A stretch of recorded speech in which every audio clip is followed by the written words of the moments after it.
What is up YouTube? We're underleveled. My name is Taka and today I'll be going over how to beat the Elite Four with a single, possibly underleveled Pokemon in Brilliant Diamond and Shining Pearl. I'll be breaking everything you need to know down, as well as going in depth on how anyone can do this to get to the endgame content faster. There's a lot to talk about here, so let's get right into it, shall we? Alright, so if you just finished beating the final gym leader Volkner and want to head straight for the Elite Four, well then, it might be pretty difficult since Volkner's strongest Pokemon was level 49, and the highest level Pokemon in the Elite Four is level 66. That's a pretty large gap. But I'll go over how you can speed through the Elite Four with only a single level 55 to 60 Pokemon. So the Pokemon that I will be using is the pseudo-legendary Garchomp. You can easily find a Gible matching your level in the Grand Underground, and if you only use him as you make your way through Victory Road, then you should be around level 55 through 60 by the time you reach the Elite Four. Now, you don't need to use Garchomp or these exact moves, but I did all of the damage and stat calculations for this specific Pokemon and build. But feel free to change things up depending on what you have. The link to the Pokemon damage calculator site that I used will be in the description down below. But now, let's look at the moveset I used. I'll be using Crunch, Earthquake, Dragon Claw, and Swords Dance. Now you can buy the TM for Swords Dance from the Veilstone department store, and you can find the TM for Earthquake from the basement floor of the Wayward Cave under Cycling Road. And if you need to reteach any forgotten moves such as Dragon Claw or Crunch, then you can go to Pastoria City and talk to this man to relearn the moves. Okay, now for the secret weapon that will allow you to speed through the Elite Four without having to spend time leveling your team up.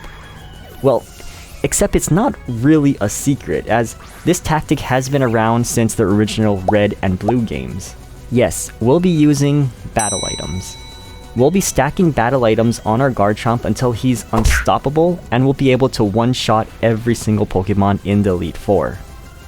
Now, many have mixed feelings about using battle items, and that's totally understandable. Everyone is entitled to their own opinions and how they enjoy playing their own game. But for others who are struggling or just want to speed past the Elite Four and get to that endgame content faster, well, then you can try this out. Ultimately, play your game however you find most enjoyable, and don't look down on others who don't share the same playstyle as you. Okay, I just had to get that out of the way because, well, you know, the internet. So what are battle items? Battle items such as X Defense, X Speed, X Attack, and so on are items that temporarily boost your Pokemon's stat in that given battle. For this tactic, we will need some X Speeds, X Special Defense, and X Defenses. You can purchase all of these battle items from the Veilstone department store. You'll also need at least one ether to replenish your move's power points, as well as some healing items such as potions and antidotes and whatnot. Now with that all out of the way, let's get into why you're here in the first place. I'll go over exactly how to use and set up your battle items for each Elite Four trainer, things to watch out for, and pretty much everything you need to know to be as successful as you can possibly be. Now, if you're only interested in a certain Elite Four trainer, then I'll make sure to timestamp them in the description down below. But now let's get right into it and start with the first Elite Four trainer.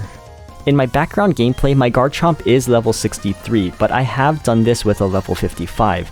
And for all my calculations, I will be using a level 60 Garchomp and taking the worst case, giving it 0 EVs and 0 IVs, as well as a neutral nature that doesn't boost any stats.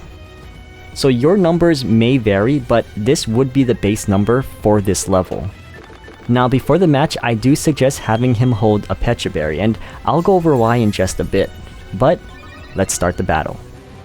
His first Pokemon will be Dustox. It might do one of two things next. It might set up Light Screen, or it might poison you with Toxic. Either way, start with using X Special Defenses. Don't bother raising your normal defense because Dustox doesn't have any physical moves. The Pecha Berry will give you a free cure in case he poisons you. Now, you only need enough X Special Defenses so you can tank enough hits to use a single X Speed, as well as use one Swords Dance. But once you've used your X Speed and Swords Dance, you're all set up and ready to sweep his whole team with one hit. You can also now outspeed his fastest Pokemon, which will be his Drapion, that has a 176 speed stat. Use Dragon Claw on everyone except Drapion. Drapion will need an Earthquake to one-shot it. But that's one trainer down, 4 to go.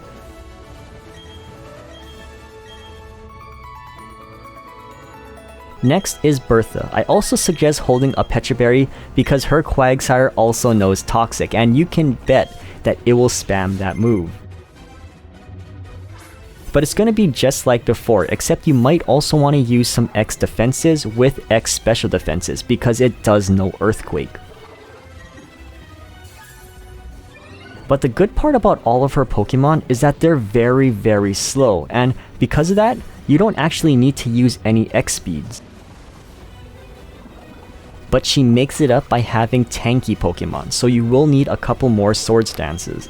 You will need the max amount of 3 times.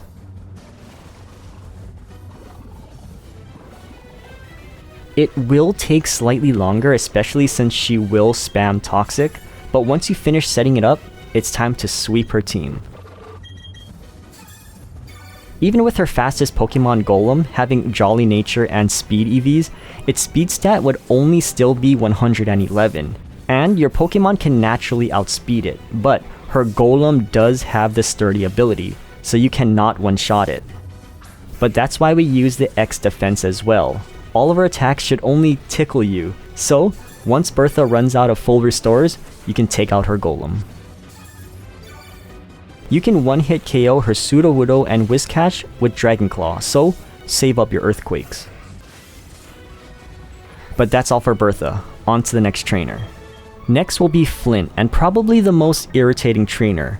I would suggest holding a Chesto Berry because his Rapidash likes to spam Hypnosis, and for some reason it hits every single time. It's absolutely terrible. But at least it doesn't do damage like Toxic. But anyway, start stacking X special defenses, and then some X defenses. This might also take some time as he will keep sleeping you, but once you're tanky enough, you'll need to use 2 Swords Dances and 2 X speeds. You need that extra X speed to outspeed her Infernape that has a Jolly Nature and Speed EVs. But once you're all set up, it's time to one-shot everything.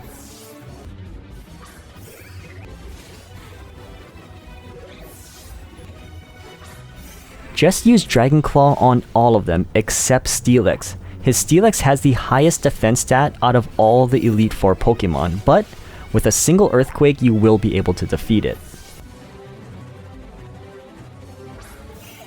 Except for his Infernape that has a Focus Sash, but all of his attacks won't do much to your buffed defense.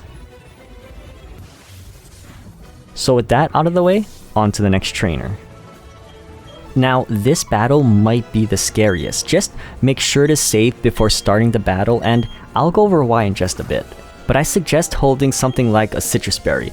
His Mr. Mime doesn't have any status ailment moves, so you can hold actually anything you want. I just like the extra HP. Now, what's nice about this Mr. Mime is that he has 2 moves that don't do any damage, and he normally starts with those. So don't worry because he'll probably start off with Reflect or Light Screens.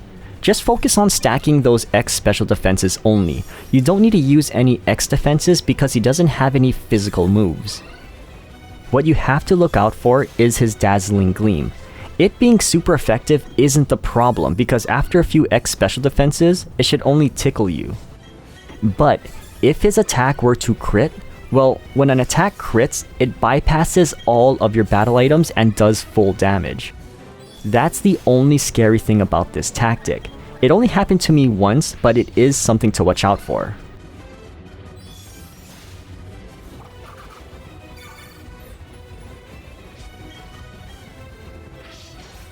But once you're tanky enough, then stack 2 Swords Dances and 2 X speeds. We need a lot of speed for Alakazam, which is the fastest Pokemon in the whole Elite Four.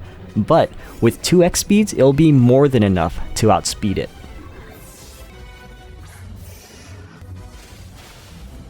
You can one-hit the Alakazam with a single Dragon Claw, and a single Crunch will defeat his Bronzong.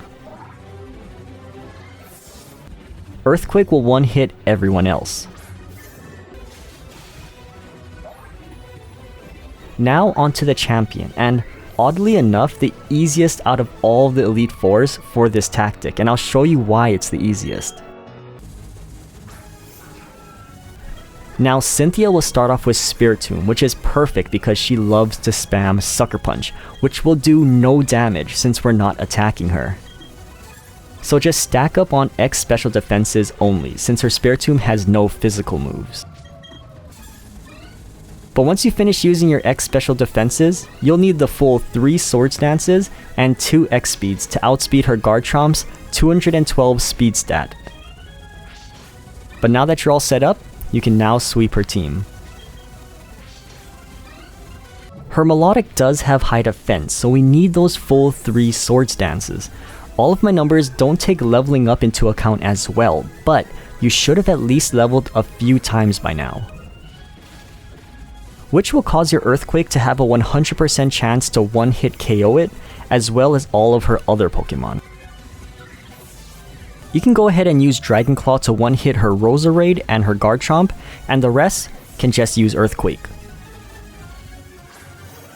And that's all there is to it. That's how you can beat the Elite Four by using only one Pokemon. And now you can just move on to the endgame content. But I hope you found this video helpful. If you did, then don't forget to hit that like button, as well as subscribe, and turning on the bell for notifications for more Brilliant Diamond and Shining Pearl content. But thank you for watching, and I'll see you next time. Bye.